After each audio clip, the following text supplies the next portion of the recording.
Welcome to the Pastor Chira Show. I'm Pastor Chira, and today we launch. We launch into new territory. We launch into new mindset. We launch into new relationships. Are you ready to launch out? Come on and launch out with me as we go into this conversation. So today I am honored and I am privileged to be joined by a young lady who I met not long ago. However, our meeting, our relationship, how it's evolved, it has just been amazing, and she is amazing, and I am in awe of her story, and I thought it needed to be heard. So I asked her to come and join me on the Pastor Chira Show, and she said yes. And that is none other than Shakira Martin Harris. And she is here. I'm so excited. And joining me, hey Shakira. Hello. How are you? I'm doing good. You know I get excited. I get excited about everything. And I'm excited that you said yes to join me on the Pastor Chira Show so that others can meet you and be excited about talking to you too. But before we get into our conversation, can you just tell the viewing audience just a little bit about yourself? I am a single mother of 3 children, and one by love, so 4. And I don't know. It's always so hard to talk about yourself. So I am a worker. I work for the School District of Lancaster. I have now for almost 11 years. I am a creator. I'm a friend. I'm a listener. I'm a person who just loves to love people. And that's me. That is you. I'm going to add a couple things. You are a fighter. You are, yes, you are a friend. You are tenacious. You are ambitious. You are encouraging. You are, see, and this is why I have you here today, because you are so many things to so many. You have a big heart. You have a loving heart. And I appreciate you, just who you are. Thank and you. What you do, and how you have been an encouragement to me a lot of times. And you said something in your introduction. You said, I'm a single mother of 3 and one by love. What do you mean by that? So I have my ex-husband raised his brother. So he's actually my brother-in-law, but he is my children's age. So I consider him my child. So he is my child by love. Oh. Yes. So you do all the things that a mother would do for him, even though he's your brother-in-law. Yes. Well, he was your brother-in-law, Yes. but he's still your brother in love, because he's still my brother-in-law. someone. Still, There you he go. was just here 'Cause for it's who you love. Thanksgiving. So still Really? my brother-in-law, still my son. Yes. He'll be here for Christmas. And so everything I do for my kids, I do for him. See, and that's the person that you are, because that's how your heart is. That's how your heart works. What do you think got you to the place of being the caring, loving person that you are? Because you've been through some things, but we'll get to that in a second. You've been through some things. But what got you to being the caring, loving person that you are? A lot of forgiveness, a lot of self-love, a lot of prayer. I serve a really, really big God. And I am one of his favorites, as I love to say. And so he's taken me through some things, and I've learned a lot about him and about myself. And when you mix those together, You can't help but to love people. That was the one thing that he consistently commanded.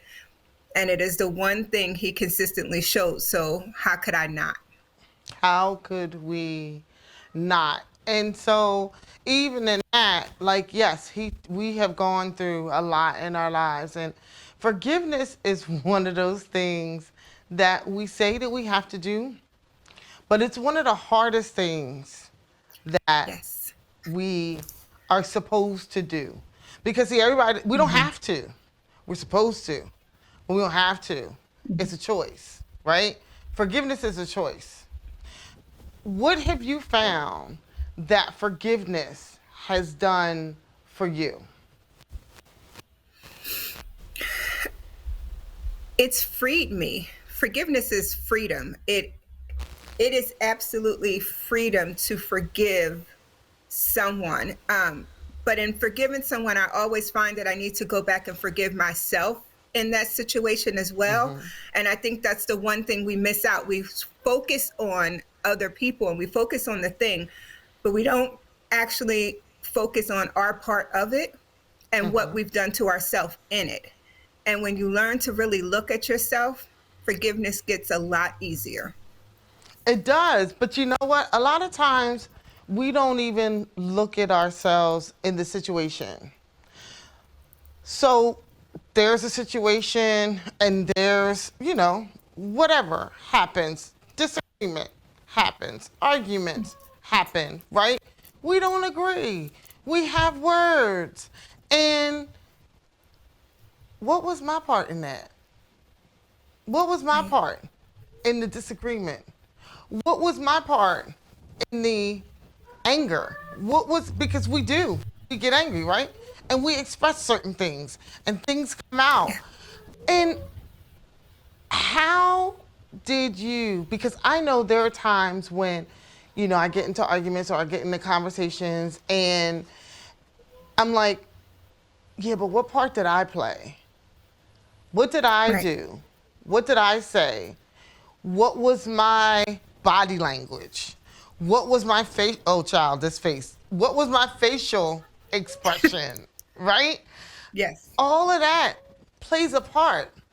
Have you noticed those things that about you, and how do you manage those things when you're in a conversation, seeing that it's about to go left and you bring it back right by doing different things? What are some of the techniques that you've done? So that's a really hard one because I can argue with the best of them. So to be completely honest, I can argue with the best of them. So it just depends. Like it's really a stop. It's really a stop and take a look at yourself moment. And sometimes you just want that argument. And sometimes that argument is what it is, and you have to take a look at yourself later, and you got to be honest about that. But sometimes it really is a stop and listen. Listen to what the other person is saying.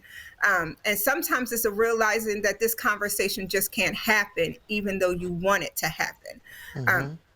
There is that such thing as you need to take a break and you need to walk away and you need to table it. And that was a hard thing to learn, that everything doesn't have to get solved right then and there. And that as much as they can't hear me, I also am not hearing them when we're just kind of throwing things at each other. Yeah. Those are hard Yeah. lessons. They are very hard lessons because I want you to hear me and I want you to hear me good and I want you to get it. Yes. And I don't care how you feel. I want you to hear what I'm Yes. saying, and you gonna hear what I'm saying, whether you want to or not. Yeah, I got the whole action going on, Yes. right? Like, cause that's how we get. Like And it's but we're because not I'm supposed right. to. Yeah, cause I'm right, me, Yes. right? But here's the thing. And then they throw up, and you're supposed to be a Christian. We get that all the time, right? Yeah. And you're supposed to be, no, I am. What do you do when that's thrown at you? How do you handle that? It's really a being honest. I am a Christian. I am a Christian, so thank you for telling me what I already know. I am, and it's Yeah. there's the thing about using Jesus in an argument, using God in an argument, and it never goes hand in hand. So thank you for your observation of me. Right. That doesn't change the situation that we're in right now. That doesn't change what's going on at the moment. And being a Christian does not make me not human. Thank you. And Those you things say I that, completely am. that right there, that right there, because because I love God, doesn't mean that I'm not a human being. I'm not flesh and Yes. blood. That I don't have feelings too. Come on, Yes. like we are, like we're still, and we go through our own trials and tribulations and our obstacles in order to get to the places that we're in. And I mean, it's so funny because people like to throw stuff at us and throw things in our face, and Yes. they just, and we deal with it. We deal with it. Yes. For the most part, sometimes, But sometimes, sometimes I have to come back and ask for forgiveness. Yeah. That's a real thing too. But yes, because we deal have with to it. ask him for forgiveness too, right? Yes. And playing our part. Yes. And doing what we've done and saying what we've said, no matter where we are, what arena, whether it's at work, whether it's at home with our kids, whether it's, driving down the street, in the mall, like wherever it Yes. is, because it can happen anywhere. It can happen Yes. anywhere. Absolutely. So you've been through some things, right? There's been a transition that you have gone through. There's been a couple of transitions that you Yes. have gone through. And I'm going to go to a commercial break. And on the other side, we're going to talk about some of those transitions that you've gone through and how you've gotten through them and where you are now after the transition. So we're going to a commercial and we'll be right back.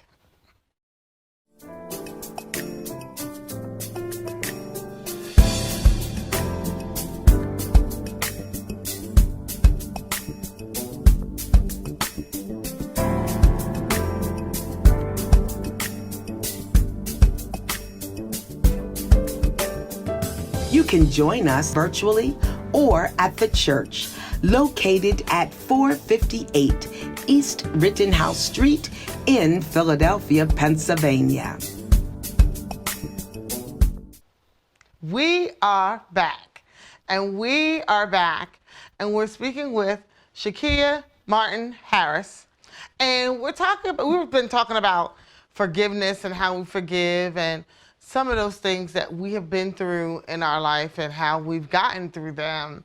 But even in working through those things, you do other things. What are some of the things that you do? What do you do for a living? What do you do? So I work for the School District of Lancaster, and I do data for their teen pregnancy program, which is great. And I also do admin support for our family engagement program. Oh, teen pregnancy. Talk about forgiveness. Yes. Talk about full circle, because I was a teen mother. So this has been wonderful. Really?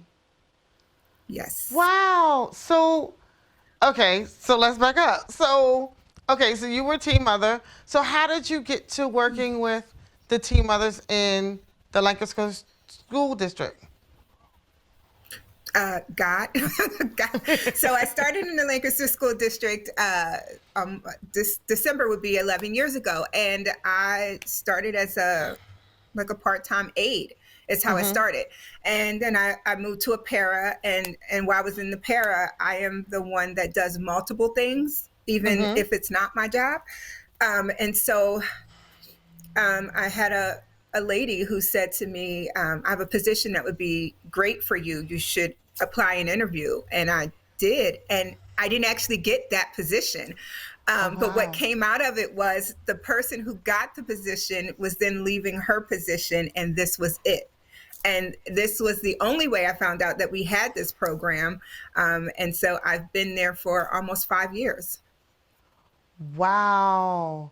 So God positioned it so that no matter what, you were in there anyway.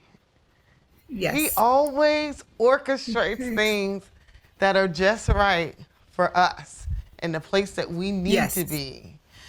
And so even in being in this place, how has it helped you forgive yourself as being a teen mother?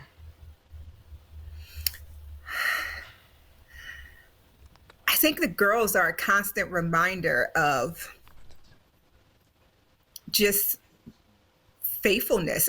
I think that's what I see when I look at them, because when I look at them and I look at my story, it's not different. Most of it is never different. We all kind of walk the same life, just very different variations. But in walking with them and helping them see their potential and see what they could do and see what kind of parent they could be, it helps me see that I did it, that I continue to do it. And not only did I did it with God's grace, and my children are living the blessings of that. And so when you look at that, there can't be anything but forgiveness. For yourself. For myself, yeah. Right. So how do you help them in their process of getting to forgiveness for them, so it's not such a long process? Because see, a lot of times, like, we don't get to the forgiving ourselves for the things that we've done, for our mistakes, right? I didn't do it on purpose for our mistakes. And even if I did do it on purpose, I'd have now added this whole part to my life that I didn't know and I didn't understand, right? So and our parents, like, there's that part. Like, it's so many things that we have to work through as teen parents. How do you get them to see it's not going to be like this always? It's going to get better. Like, you can do this. You're going to be all right. You're going to make it. You have the strength to do it. How do you hear me, right? So how do you give that to them and let them know that you're here with them no matter what? It's one day at a time. It's one situation at a time, because my cat, I'm sorry, Right. my son's cat. You're fine. It's one situation at a time. There's always a crisis. There's always a need. And so just being with them through that need, I say all the time, we have them for such a small amount of time, and our program is not all day. So we don't have them all day. We have them maybe once a week or something like that. I mean, we have them for groups. So we just try to make those times special. We try to be open and available to talk and have real conversations with them. But at the end of the day, I have to realize that, I pray for them a lot, but I have to realize that I send them home to the environment that they live in, whether it's good or bad. And it's letting them see consistently that someone else walked this and someone else got through this. Yes. Yes. Yes. And so, my kids come back. My kids come to the school when they're on breaks, and they help and they work. And so the girls get to see my children, and they get to see me actively parent. And a lot of them have walked for a couple years with me and have seen it. And so that's just it. It's just being an example and showing that every day. I was about to say, you're an example. You're an example to them to say, I can do this. I got this, right? I'm going to be okay.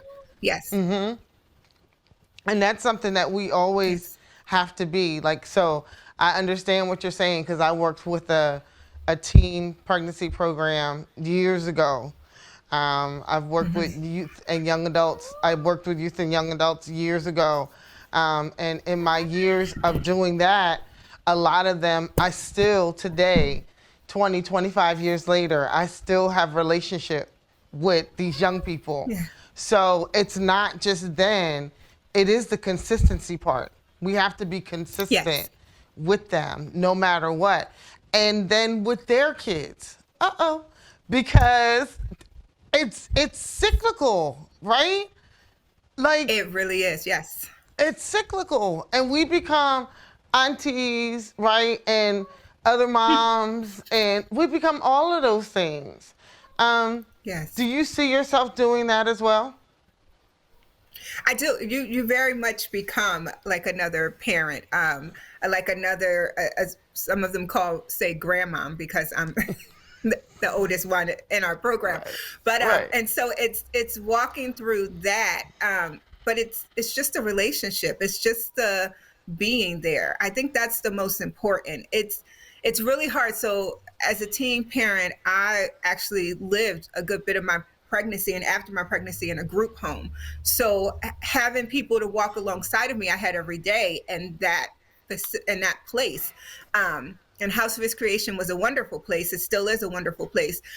But just to be there to say, you can get through school. You don't have an excuse. No matter Right. what you think, Yep. you don't have an excuse. Show up on time, because the rest of your life, you're going to have to show up. You're going to have to teach this kid to show up. That's right. And that tough love comes into it also. And I'm never afraid to offer that tough love, because life is rough. Oh no. We are supposed to schmooze our kids and let them express themselves, and they can talk to us any kind of way that they want, because it's just expression, and we're not supposed to discipline, and we don't do any of that. Nope, that's not what we do. That is old school teaching, and that is not the new school way. What say you? I need to hear what you're saying about this. I need to hear you. I say I must be very old school, because that's not how I parent. That's not how I have parent. I say all the time, I'm incredibly blessed, because I do have 3 children that are